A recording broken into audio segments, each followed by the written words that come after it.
Welcome to Licks of the Beast. I'm Nico Falco, and today we're going to break down the guitar solo from one of the most iconic 80s heavy metal song of all time, Savatage's Hall of the Mountain King by the legend Criss Oliva.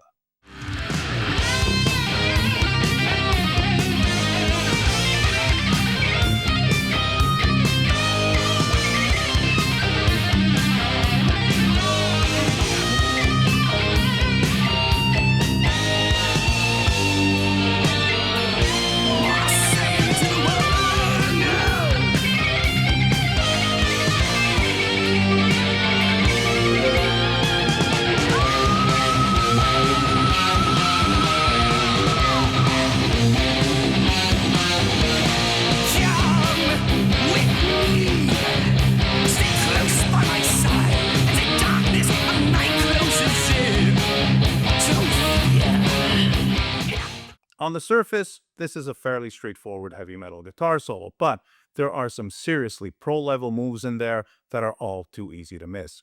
The truth is that what Criss played on Hall of the Mountain King is a perfect example of how to play melodic lines with harmonic tension while using speed bursts strategically to draw the listener's attention to them. This isn't something that comes natural to most players, but it is a skill that is common to all of the greats. Randy Rhoads, George Lynch, Dimebag, Zakk Wylde, all these guys applied this principle to their guitar solos. So with that in mind, let's get to Criss's solo on Hall of the Mountain King. And if you like to have the tabs to follow along, you can get those on my Patreon page, where you'll also find some exclusive tutorials, one-take playthroughs, behind-the-scenes stuff, polls, etc. It's also a great way to support the channel, and that is a big encouragement, especially because videos like this one, where I'm using copyrighted material, unfortunately cannot be monetized. So check that out, patreon.com/licksofthebeast. And if you're curious about the gear that I'm using, I always include all of that info along with the links to everything in the video's description. Okay, so the first thing to look at, as in all the solo breakdowns that I do on this channel, is the accompaniment, because it puts the licks and phrases in context. It's what gives them meaning. So in this case, it's a very simple 2-chord progression played 3 times, followed by a tail that's just 2 chords ringing for 1 bar each. So like this.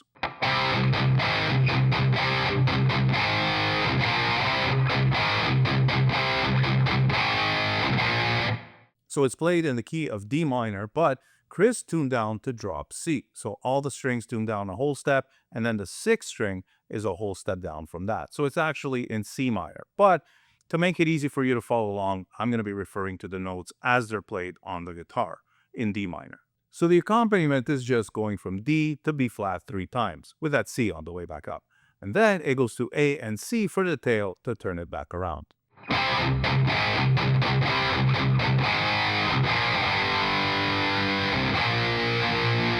So it's very simple and straightforward, but it's also an entirely different part from the rest of the song. So this is essentially one of those song within a song solos. So Criss opens his solo with a lick that's kind of a standard lick, but it's never a bad idea to start off a solo with something that's familiar to the audience.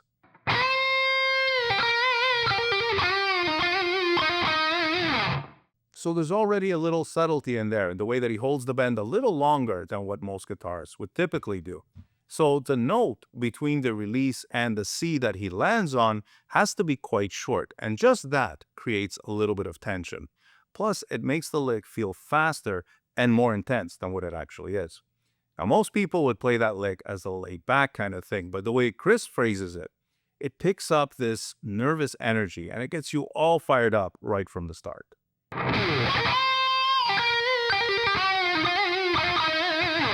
But it's still a melodic line, and he lands on that C right as the accompaniment hits the B flat chord. So you get this 9th.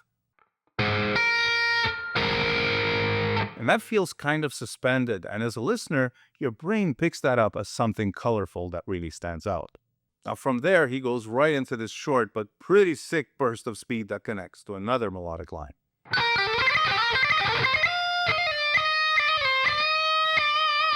That's actually the only line of the solo that has any outside notes, because there's that B natural instead of the B flat. So it's a chromatic major 6. Now you could say that this is Dorian, but I'm sure it just felt natural for Criss to play it that way as a symmetrical pattern, because it just makes the articulation a little bit smoother. Now, for the picking, I don't think he was picking every note. It sounds more like a mix of picked notes and hammer-ons. So on the B string, it's a downstroke and then two hammer-ons. And on the E string, it's down, up, hammer-on. And here too, there's a cool harmonic thing over the B flat chord, where he bends this E up a half step to F, the fifth, right? And then releases back to E. So you get this flat five, creating a really cool harmonic tension that serves as a sort of launch pad for the next flurry. And that goes like this.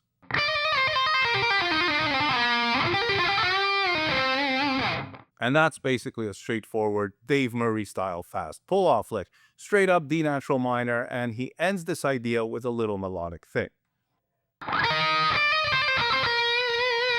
And like in the first lick, he's using the ninth, the C over the B flat chord, to create a little suspension, and that leads to the slowdown on the tail where the accompaniment lets the A and C chords rig out, while Criss plays this haunting line here.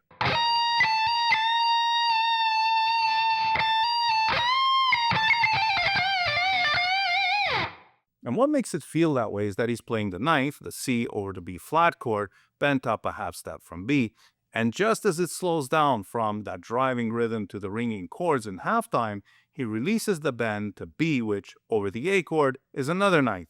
So you have these two back-to-back suspensions, and it just gives this melancholic and absolutely dreamy vibe. Now from here on, it's just Savatage being Savatage. So subverting your expectations and ending the solo section with another quick go-around. So Criss picks up from that false finish with a simple but really cool flurry that ascends, descends, and ascends again, building and releasing tension along the way.